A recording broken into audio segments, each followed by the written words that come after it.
Today we are going to troubleshoot the error 106. Error 106 comes when pilot current is detected, but there is no work current during the piloting time. Most typical issues are wrong consumables installed, poor contact to work, too high ignition height, trying to ignite over a void, or poor flow of pre-flow gas. First, check that proper consumables are used and that the correct process is selected.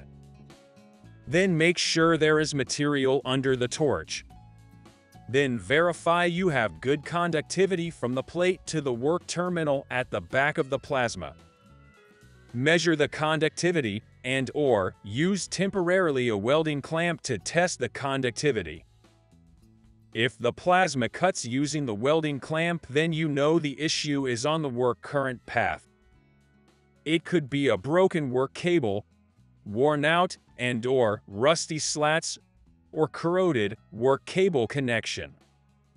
If these don't help, then you can swap the proportional valve V3 with valve V4. Please swap only the proportional valve and keep the cables in their original positions. Please see a separate video about removing a proportional valve. If the error changes from 106 to example 108, then you know the proportional valve is the issue. Thank you for watching, and I hope to see you in the next video.